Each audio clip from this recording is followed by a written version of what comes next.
Finally guys मेरो चाहिँ अचार बनिसक्यो। नमस्ते साथीहरू, आज म हजुरहरूको सामु मासुको अचारको रेसिपी लिएर आएको छु।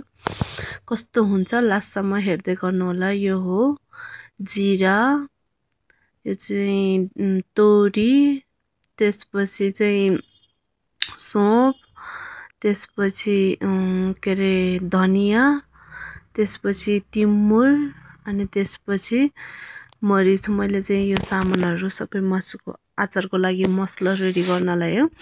म यो अब कराईमा भुट्छु। मैले चाहिँ यो मसलाहरू सबै यो बुर्कोको नापमा हालेको छ साथीहरू। यसरी नापमा हाल्यो भने चाहिँ सजिलो हुन्छ हामीलाई अड्कल गर्न। मैले चाहिँ अब यहाँ कराई बसाले मसला भुट्नको लागि। अब म यो मसलाहरू सबै यहाँ हालिदिन्छु।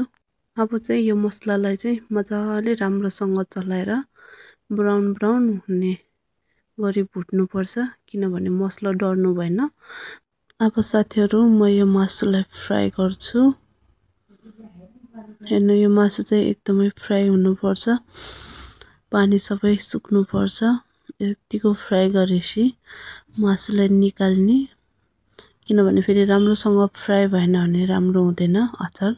त्यही भएर अलिकति फ्राई हुनुपर्छ। ल है साथीहरू, मैले चाहिँ सबै मासुहरू यसरी फ्राई गरेर एउटा भाँडामा राखेको छ। मैले चाहिँ यहाँ कराई बसालेको छु। अब यसमा तेल हाल्नुपर्छ। तेल खरिसकेको छ साथीहरू। अब म यसमा चाहिँ मेथी हाल्छु। मैले आफूलाई जति चाहिन्छ त्यति मेथी लिएर मैले हालेँ यहाँ। अब मैले चाहिँ यो लसुन हालिदिन्छु। यहाँ मसँग अदुवा थिएन, मैले चाहिँ अदुवा राखेन, लसुन मात्रै राखेँ। यो लसुनलाई पनि हल्का हल्का रातो रातो हुने गरी भुट्नुपर्छ।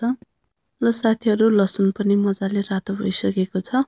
अब यसमा मैले एक बोटको खुर्सानी हालिदिन्छु। यो छ मसँग खुर्सानी। यो खुर्सानी हाल्दाखेरि चाहिँ हल्का भुट्नुपर्छ। ग्यास चाहिँ अलिक सानो बनाउनु पर्छ। यसमा चाहिँ मैले 2 चम्चा जति धुलो खुर्सानी मिसाउँछु।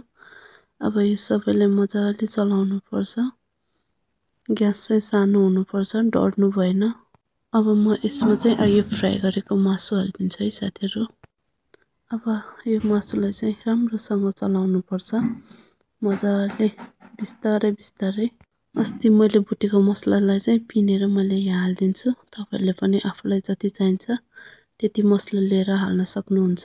मैले चाहिँ यहाँ 1 बोटको हालेको छु। मैले चाहिँ मसला हालेर मजाले चलाएँ। अब म यहाँ नुन हाल्छु। नुन हालेर चाहिँ मजाले चलाउनु पर्छ। अब चाहिँ हामीले यसलाई राम्रोसँग चलाउनु पर्छ। सबै सामानहरू हालिसकेपछि फाइनली साथीहरू मेरो मासुको अचार चाहिँ रेडी भइसक्यो। अब यसलाई चाहिँ मजाले सेलाउन दिनुपर्छ। ओहो, मैले त भिनेगर हाल्नै बिर्सिरहेछ। हजुरहरूलाई पनि अचार चाहिएको छ भने मलाई सम्पर्क गर्न सक्नुहुन्छ। मेरो च्यानललाई लाइक, शेयर, सब्स्क्राइब पनि गरिदिनु होला। By by.